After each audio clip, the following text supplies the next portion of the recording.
நன்றி சார். அடுத்து நாம் பேச இருக்கிறோம். லாக் படத்தில் பதற வைக்கும் சண்டை காட்சிகளை அட்டகாசமாக அமைத்துக் கொடுத்த ஃபைட் மாஸ்டர் பார்த்தாலே தெரியும் நாதநிலை அவர்களை பேச அழைக்கிறோம்.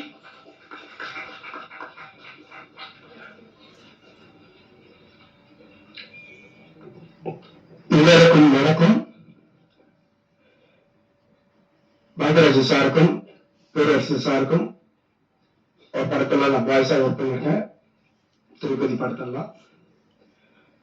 ரெண்டாவது என்னன்னா, டைரக்டர் ரத்னலிங்க வந்து நாலாவதும் நாலு இயக்குனர் ஒன்று பண்ணோம். அதனுடைய தொடர்பு தான் இது வரைக்கும் லாக்கில் நாங்கள் வந்து பயணம் பண்ணியிருக்கோம். ரெண்டாவது ஒரு விஷயம், ஹட்டில் வந்து ஒரு ஸ்பெஷல் ஒர்க்கு கத்தி டிஃப்ரெண்டா பண்ணலாம் மாஸ்டர் சொல்லிட்டு அந்த ஒர்க் எனக்கு கொடுத்தாரு. என்னோட ஒர்க்கு பார்த்துட்டு மாஸ்டர் கண்டிப்பா அடுத்த படம் நம்ம கண்டிப்பா ஒன்னா சேர்ந்து ஒன்று பண்ணுவோம் அப்படின்னாரு. ஒரு நாள் ஃபோன் பண்ணாரு. ஃபோன் பண்ண பேரு மாஸ்டர் நம்ம மீட் பண்ணலாம் அப்படின்னாரு. கண்டிப்பா சார் வரேன் சார். ஜனவரி அன்னைக்கு கால் பண்ணாரு. கண்டிப்பா வாழ்க்கையில நல்லா சந்தோஷமா இருப்போம் மாஸ்டர். நம்ம ஒரு இடத்த தொலைச்சிட்டோம், அந்த இடத்த திருப்பி நம்ம வந்து கண்டிப்பா அதை நம்ம கேட்ச் பண்ணலாம் அப்படின்னாரு.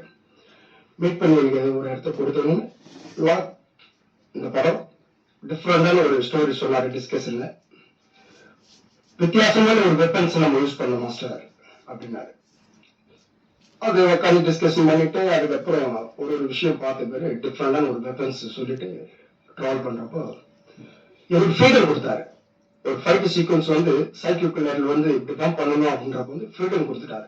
அப்ப என்னோட தாட், என்னோட மூடு அந்த ஃபைட்டு ஈஸ்டர் சவுத்துல ஃபைட் எடுத்தோம். ஒரு விஷயங்கள் இப்படிதான் பண்ண மாஸ்டர்ன்றப்போ கண்டிப்பா அவருக்கு தகுந்த நான் ஒர்க் பண்ணி கொடுத்தேன். இந்த நேரத்துல வந்து டைரக்டர் ரத்னலிங்காவுக்கு மனமார்ந்த நன்றி தெரிவிச்சுக்கிறேன். கண்டிப்பா இந்த படம் சக்சஸ் ஆகணும் எல்லா ஹீரோவும் நான் வேண்டிக்கிறேன். மனமார்ந்த நன்றி. வணக்கம். தேங்க்யூ.